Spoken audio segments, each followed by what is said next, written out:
You're about to play an unfinished level from The Last of Us Part 2.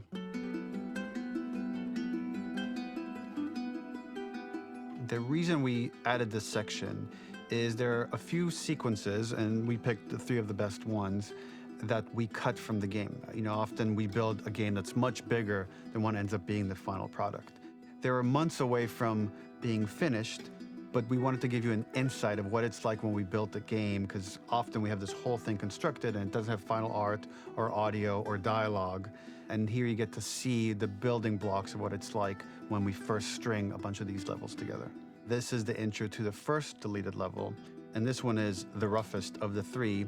We wanted to show more of how Jackson operates. So this is the festival where Ellie ultimately kisses Dina. This sequence would have come very late in the game as a flashback sequence while you're in the farm with Dina. And we wanted to show what is the rest of Jackson doing, and wanted to put on the stick, make it interactive. So you could see when you're outside, there are all these almost like carnival games that you can play. You could mix drinks, you could play with these kids that are playing a sort of clicker Marco Polo, sit down and listen to conversations. And all the different interactions were first or second pass, very, very early passes. The building blocks are there, but nothing is final. And ultimately, while we were very excited by this sequence, it's pretty fun and lighthearted. It just slowed things too much as we're barreling towards the end of the story at this point.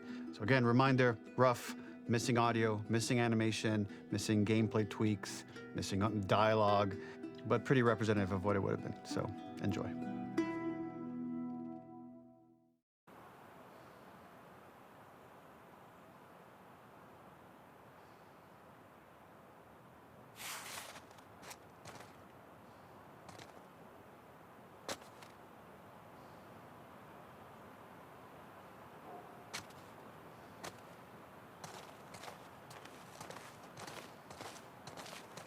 Originally, this level was going to transition us to farm.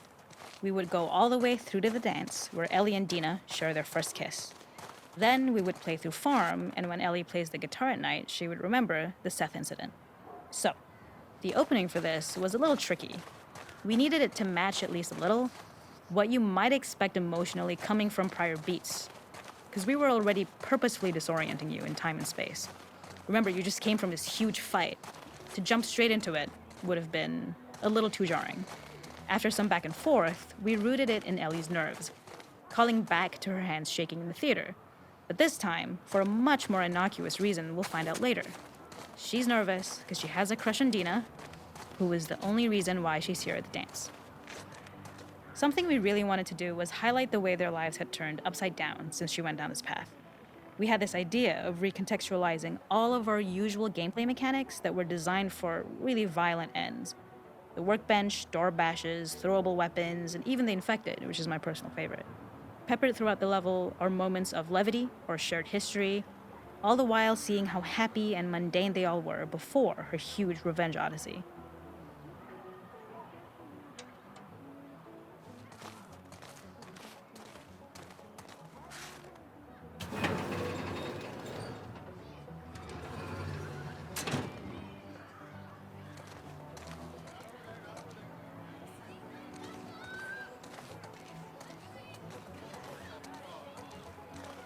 It is not a festival without one of these throwing games.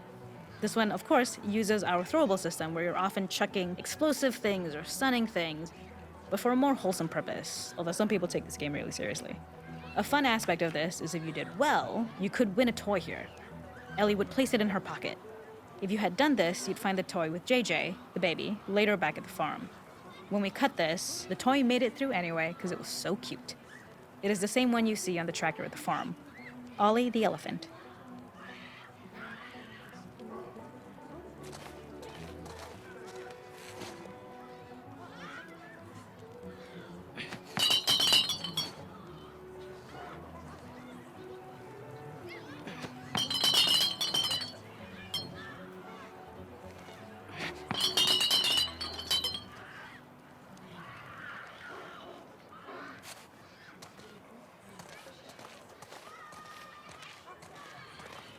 The makeup artist is pretty simple. It's one of those little in-game scenes we peppered in to make it feel like Ellie had roots in the town. Hallie, our writer, mentioned that in her mind, an ex-girlfriend of Ellie's tattooed her arm to cover up her scar. So we figured this might be the only time you get to see that. We wanted to hint at it and allude to it and make it feel like there had been so much more that had been happening and so much more that Ellie threw away.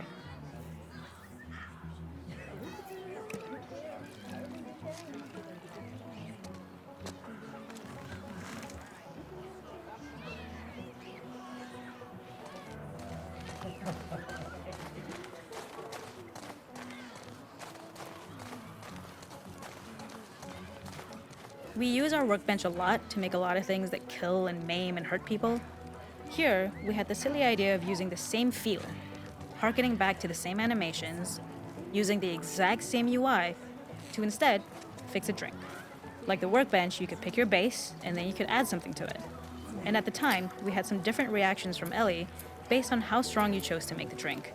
Something we wanted to prototype though, before it got cut, was picking up some ingredients around to add, like a lime or maybe a bottle of someone's favorite whiskey or salt, like you were earning upgrades. We also toyed with having Ellie carry around the drink you made and occasionally sip it, psyching herself up to go talk to Dina inside because she's nervous. It got too noodly though, because she would need to keep placing it somewhere before she did anything, so it would have ended up more trouble than it was worth.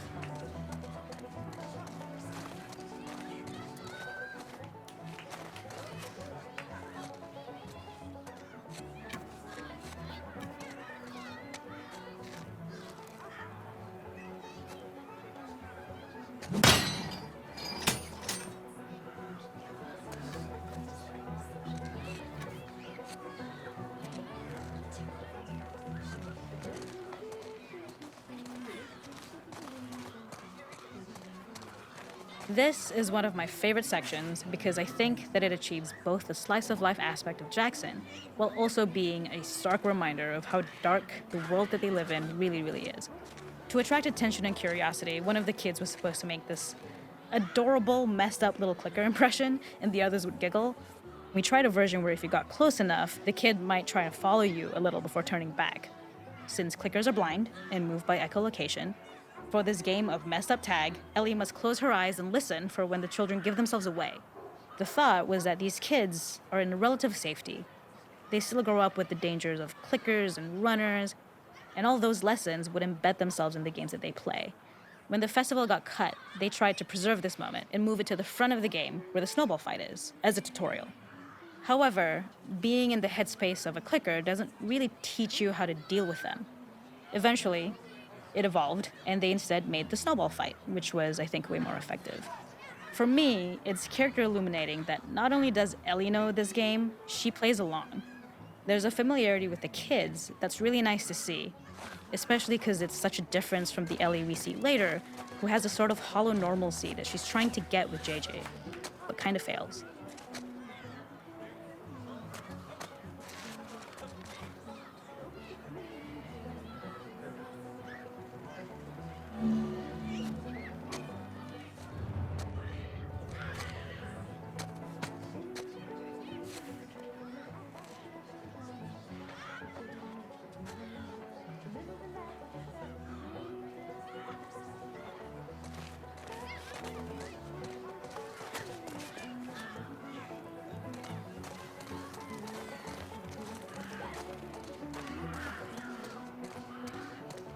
There's a hidden spot at the back that was just a bit of fun.